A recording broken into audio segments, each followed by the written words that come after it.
Let's see. Science is a thirst for knowledge. Science is a process to help us think better. It's asking the right set of questions. Science has no political ideology. It's not liberal, it's not conservative, it just is. Scientific thinking is good thinking. We are facing all these complex problems. Climate change. Hunger. Infectious disease. Injustice. How are we going to address those problems? We need to discover faster. You can't give up. You've got to be skeptical. You find methods to try and prove yourself wrong. If a scientist is not open-minded, you are not a scientist. We are never happy, and we never should be happy, because things can always be improved. We have particle physicists, Designers, engineers, Economists, chemists, Biologists, Ethnomusicologists. It's really a community endeavor. all the different talents, all the different mindsets, backgrounds, experiences. that's just the mission we have. I am in IBM Research because I love the people I work with. I admire the people I work with. They're incredibly good, and because they're so good, I can be good. There's never been a better time to be a nerd. and that's the beauty of it.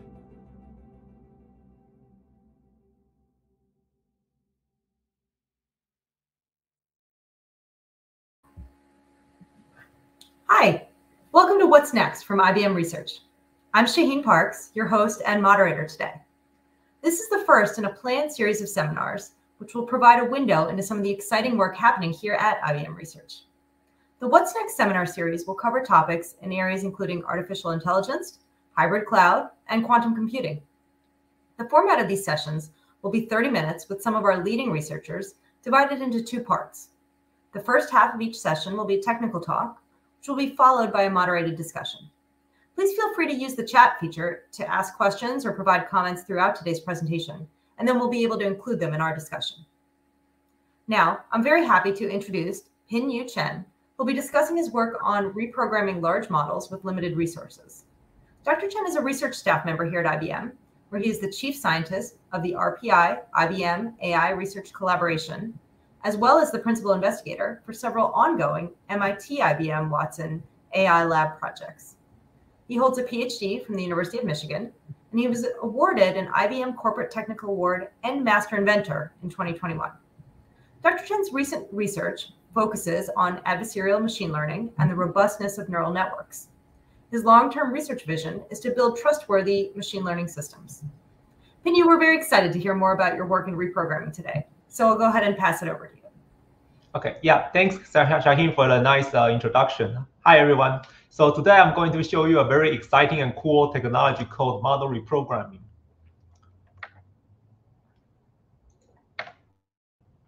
So I would like to start by quoting Sir Isaac Newton. He once said, "If I've seen further, it is by standing on the shoulders of giants." So I personally think this sentence well describes the advance we have observed in our AI technology and advancement. So in some data-rich domains like text, image, and speech, we do have the luxury to have these large pre-trained models to help us solve a lot of in-domain challenges.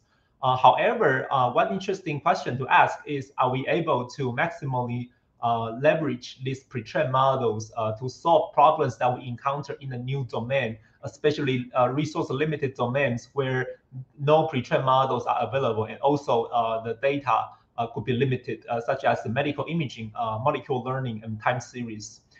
So throughout this talk, I will show you what is model reprogramming and how it works, and also provide some concrete examples to show the success of model reprogramming. And finally, I will explain why model reprogramming works. So eventually, I hope you will get to the conclusion that model reprogramming is indeed a very data-efficient way to do transfer learning without model fine-tuning. So the power of pre-trained models has recently been given a new name called foundation models. So it was adopted as the one-for-all solution for very recent AI technology and advancement. So what is foundation models? So in a nutshell, it's basically a high-capacity neural network model pre-trained on a large-scale data, and then can be efficiently fine-tuned on several downstream tasks. So one typical example would be GPT-3, which is by far one of the largest language model human has ever trained. So it consists of 1,000 billion tokens collected from multiple text sources like Wikipedia. And the model itself has more than 175 billion training parameters. And of course, its memory size is gigantic, and the estimated cost is close to 12 million to train such a model. So having invested so much in these large foundation models, one interesting question is, can we continue to reuse these models when we encounter new tasks or new research problems? So that comes out into the core question that we want to answer in this talk, like how can we use foundational models, especially in resource-limited settings. So in contrast to resource-limited settings, in standard setting, we often adopt the solution of a pre-training plus fine-tuning because we have sufficient data to pre-train a large model and then can be efficiently fine-tuned to in-domain tasks. Like you pre-train your language model on Wikipedia data sets and can be used to answer question answering or natural language understanding. So in the standard setting, these foundational models is very similar to the role of a Swiss Army knife. You can repurpose it efficiently for different tasks. However, in the resource-limited setting, it's basically a new domain with limited data or even compute power. And usually in that new domain, we don't have such a pre-trained models. So in this case, pre-training and fine-tuning no longer works. So that's why we are proposing a new solution called the reprogramming and without fine-tuning the pre-trained model from another domain. I also want to make a comparison between transfer learning and model reprogramming, since a lot of you probably familiar with the transfer learning. So transfer learning basically works through this idea of fine-tuning. So we take a pre-trained model that was originally trained to solve a general task, like a general image classification problem per se. And we are going to take that pre-trained model and fine-tune some parameters in that model with respect to a specified task. In this case, classifying different dog species. So that's usually how the fine-tuning works. However, a model reprogramming works in a very different fashion. So first of all, it features cross-domain learning. So here we are really trying to reprogram a pre-trained model from a domain to solve a resource-limited task in a totally different domain. We also want to highlight the data or compute efficiency of the model reprogramming because that model reprogramming does not need to fine-tune the pre-trained model ways, so it can be more data efficient. And we didn't need to worry about how do we fine-tune the parameters of the size of billions. And even better, model reprogramming achieves state-of-the-art performances on several examples that we are going to see shortly.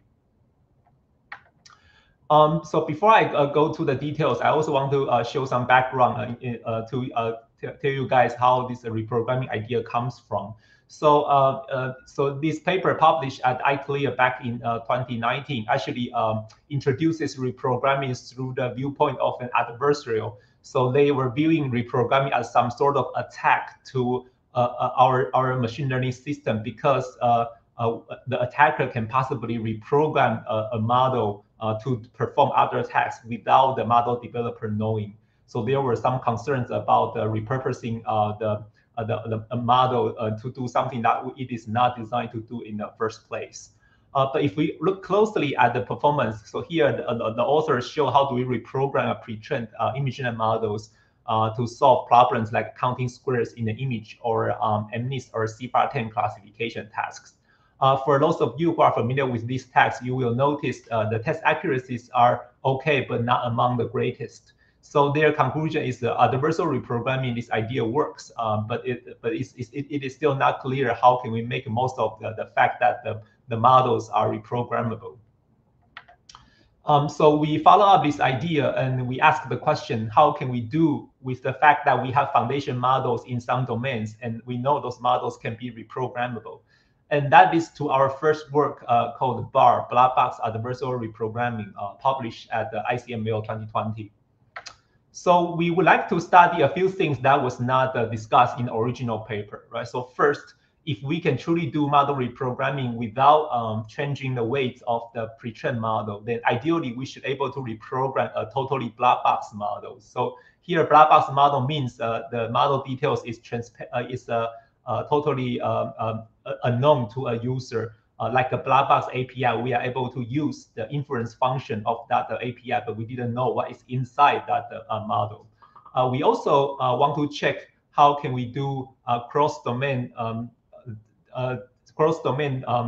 learning, and also in the data limited setting. And that's also the other two factors that were not discussed in the original paper.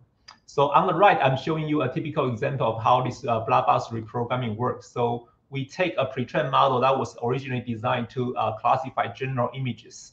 And we are trying to see if we can reprogram that model to solve domain-specific problems in medical image domains like autism spectrum disorder or melanoma image classification. So these problems often have limited label data because annotations are very expensive in these domains.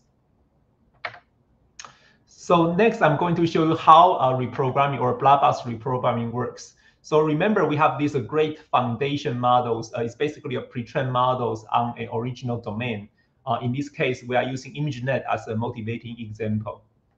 So how reprogramming works is we look at the target domain, the tasks we are going to reprogram the pre-trained model to solve. And then we introduce several new modules to make reprogramming works. The first module we introduce is what we call adversarial program. So you can think of it as some input transformation layer parameterized by a W. So it's basically will take the target data input and output a reprogrammed input data. So in this case, we will basically put the target data at the center of the data input, and then we leave some space on the boundary to make them trainable parameters. And that will constitute a reprogrammed data input for the target data. Then what we will do is we will pass the reprogrammed data to the pre-trained model. So you will expect to observe the predictions from the source domain, in this case, the ImageNet labels. So the next thing we do is to map the source labels to the target labels we are going to solve. So we will map a bunch of source labels to autism spectrum disorder, and the other set of labels to non-autism spectrum disorder. So in that case, that constitutes the forward pass of the reprogram model. So what's remaining is how can we optimize the weights associated with the input transformation layer to minimize the loss we designed for the target task. So in this case, depending on what scenario we are looking at, in the white box scenario where the models are transparent to us, we can just use a typical backpropagation or any gradient-based method to solve for the W that controls the parameter of the input transformation. In the black box setting, we can use some technique like zeroth order optimization that use function values to update and optimize the parameters. So that constitutes the backpropagation stage. So notice that in this framework, we indeed did not fine-tune the pre-trained model at all. All we did is to add an input transformation layer at the beginning and also some label mapping function at the end and make the whole model end-to-end trainable. So next, I'm going to make some examples of to show you the success of model reprogramming. The first example I want to show is how can we reprogram a general image classifier to do autism spectrum disorder classification. So this is the task of a binary classification with each class having around 500 samples. And each data sample is basically a correlation graph of our brain regions from those patients. The source model we are going to reprogram is the ImageNet pre-trained models. So here, because we know the pre-trained models and architecture, we can either do white box adversarial reprogramming or black box reprogramming by pretending it as a black box model. So in the table that you are seeing here, we are comparing our method to training from scratch and also transfer learning, as well as state-of-the-art methods on this data set. So there are several things that are noteworthy to be mentioned. The first thing is data efficiency. So we do observe that the reprogramming performs much better than transfer learning or training from scratch. Because in this case, there are just only a few data to train or to fine tune. So it's better to do reprogramming rather than spreading your data too thin and having too many parameters to train and optimize. The second thing is effectiveness. So we do observe using this reprogramming idea, the performance in terms of accuracy actually outperforms the state-of-the-art methods, which requires a lot of complicated hand design features and also data augmentation. And we also show the practicality in the sense that even treating the source model as a black box model, when we apply our bar technique, we still get comparable performance to the white box adversarial reprogramming method. Next, what we are going to show is we mentioned we are able to reprogram a black box model without knowing the details of the model. So here we implement that idea on this Microsoft Custom Vision API. So this is an API that allows us to upload a data, and it will train a model for us to do prediction without letting the user know what the model is. So in this case, we uploaded a traffic sign recognition dataset, which consists of 43 classes. And we programmed that black box model to do autism spectrum disorder classification.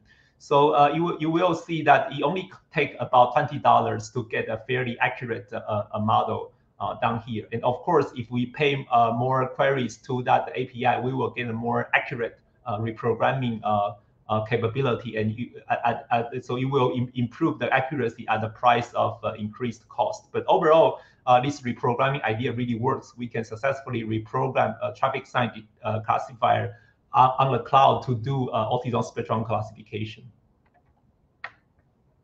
The next example I'm going to show is related to time series. So this is another rich domain where we do have the luxury of a powerful pre-trained model. So it's basically a speech recognition model that takes speech signal as input, and it will generate a voice command as output. So very similar to what we discussed in the image case, right? So we are interested in reprogramming this model to do time series classification. Like this one, for example, we want to classify whether that time series is anonymous or not.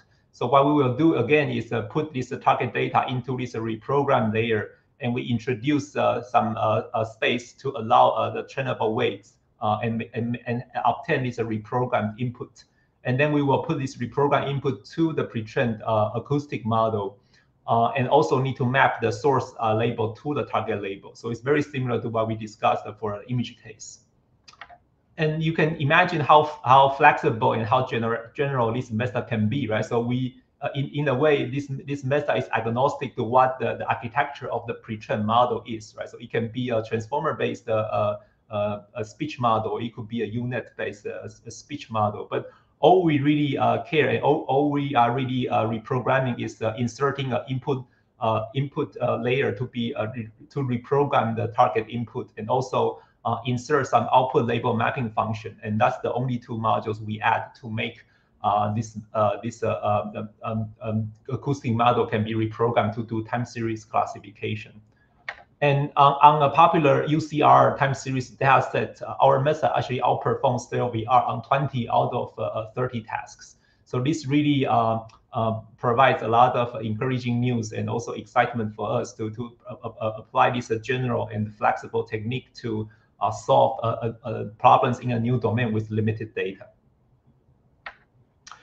So finally, having seen the success of model reprogramming empirically, I would like to provide some theoretical justification on why model reprogramming works.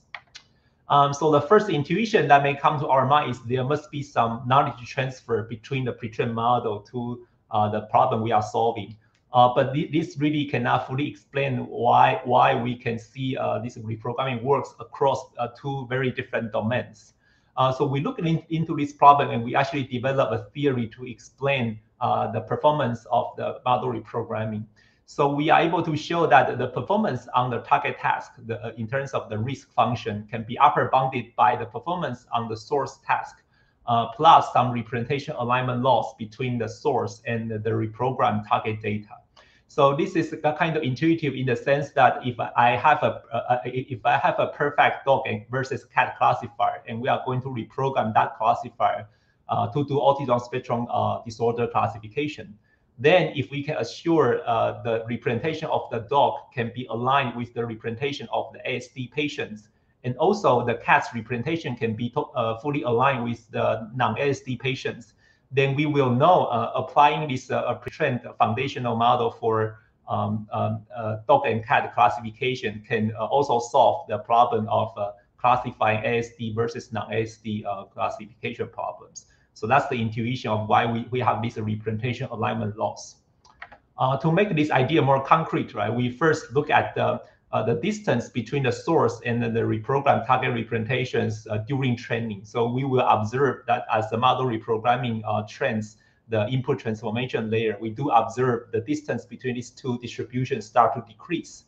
And as these two distributions start to decrease, we do observe the loss on the target data start to decrease as well. And in the same time, the accuracy of the target data start to increase, which totally explains the theory that we identified, right? So once the two data distributions are aligned, you will get a reprogram model that is as reliable as solving the source task.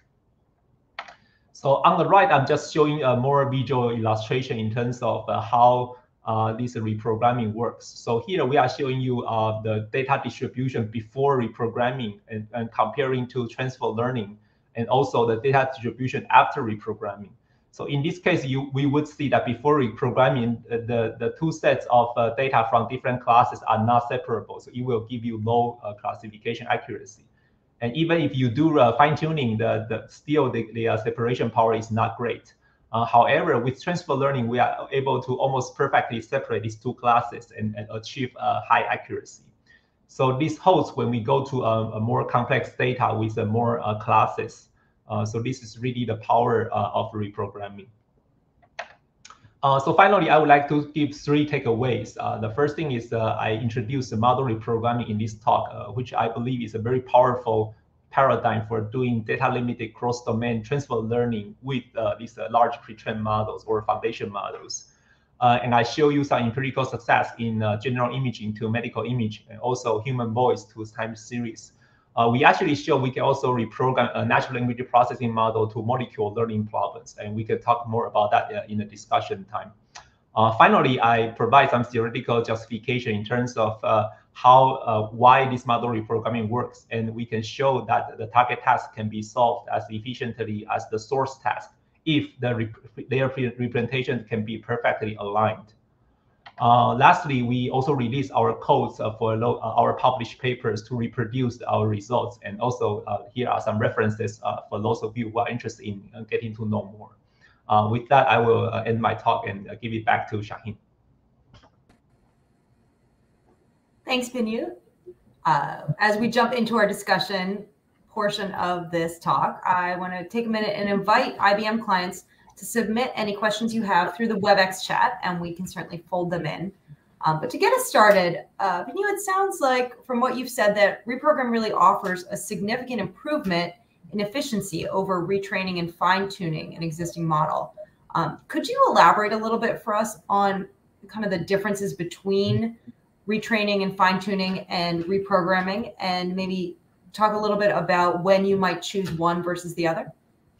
Yeah, Shaheen, I think this is a great question to help us summarize what we observe in our research. So if we think of this access as some sort of data scale, right? Like we have a very limited data to a medium-sized data to sufficiently many data.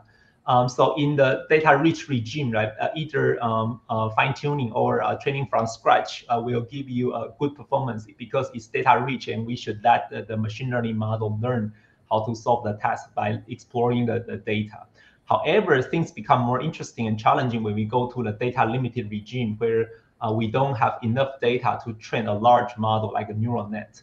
So in this case, we really need to leverage the power of a model reprogramming to use the knowledge we learn from other domains, and also reprogram the model in an efficient way to solve the challenging problem. And similarly, for transfer learning, it's kind of best suited in a medium-sized regime where we have some data, but not a lot, but it should be sufficient to do fine-tuning. But here, we are really interested in the resource-limited regime where we don't have much data, so even fine-tuning would not work as a baseline. So we really need to think of something outside of the box and be more efficient to leverage the data to do our job. So it sounds like the availability of data is one critical factor. What about cost? That's something you had also alluded to. Yes, so one thing we were very excited about is that having seen this such a great big investment in terms of training a new pre-trained model, foundation models, right, have millions of dollars of cost. We would like to reuse it as much as we can, just for computational friendly, and also for reusing the assets that we already have. So I think other than the data efficiency, this compute efficiency is also something that the reprogramming function will give you, because we are only training the input transformation layer instead of fine-tuning the entire network. So in terms of a number of parameters we need to train, it should be more compute efficient. I think that's something that most people can appreciate. You had mentioned GPT-3 as an example that I think most people are familiar with as being very costly and as a potential candidate. Would you say that all foundation models are good candidates for reprogramming, or are there any particular criteria that might favor one set versus another? Yeah, this is a great question. So we don't have a clear answer yet, but we can kind of get some hints from the theories that we developed. So we can do model selection based on looking at the representation alignment laws that we created. So if we have the luxury of having to select one out of multiple foundational models to do reprogramming, we can simply look at these representation alignment laws and just choose the model that has the smallest representation alignment laws. And that, in principle, will give you the best performance on the target task we are solving. Well, that makes a lot of sense as well. I want to switch gears a little bit, because I know a topic that comes up in general in this space is the importance of trustworthy models and explainable models. And so I'm wondering how that is going to play in with using reprogramming on an existing model. How can we evaluate the trustworthiness of a reprogrammed model? Yes, I think this is a great question. So I think model reprogramming is the first step to show we are able to obtain some high accuracy and high performing model on a new domain with limited resource. And after showing the success in terms of the classification function, for example, the next thing, of course, we need to care about is the trustworthiness of that reprogrammed model. But luckily, we already have a lot of tools that can help us to explore these trustworthy dimensions. Like IBM has given a lot of open source libraries like AI Fairness 360, Explainability 360, or Adversarial Robustness Toolbox. So because of the reprogramming nature, we can think of our model is nothing but a new neural network or a machine learning model, and we can already apply these existing tools to inspect the trustworthiness of this reprogrammed model and make it more trustworthy if necessary. That's great, because I think being able to reuse the existing tools will make that much smoother. So I have a slightly more tactical question. How do you map labels in your new domain to the labels in the old domain? Would you have to retrain both input transformation and output label layers? Yes. Yeah. So this is indeed a challenging problem. So we try several strategies. So first, we do this random assignment between a source label to a target label, and we also do some frequency-based mapping. Try to map the source label that has more response to the target label in the first place. But in images, we do see some performance difference when you do this frequency mapping versus random mapping. But for a time series case, we do not see much difference. So, but I believe in general we need to find a more principled way to automatically map the source and target label, and so that we can maximize the performance of model reprogramming. That makes a lot of sense. Well, I know we're almost out of time. So I want to ask you a final question around the future vision for this research. Where do you see it going, and how do you see it applying in real-world applications? Yes, so first of all, we are very optimistic about this technology, especially applying this technique to resource-limited domains with the power coming from the foundational models in other domains. But that being said, we are still facing some challenges, and we are some ongoing work. So I think the most important thing is how do we automate the pipeline of model reprogramming, and ideally it should be as easy as someone will give us a task that they are going to solve, and we are going to automate the pipeline in the sense that we are going to search the best available model to do reprogramming, and then we will also try to optimize how do we maximize the modules in reprogramming, like the input transformation layer or the output layer assignment that we just discussed in the automated fashion, and return the optimum reprogrammed model to the user, so the user can use it without no worry about how to do this model or architecture selection. It's an ambitious vision, but it's a really exciting one. And so with that, I think let's wrap for today. It's been great spending this time with you and learning more about model reprogramming. And we'll look forward to seeing what happens next. Thanks, everybody.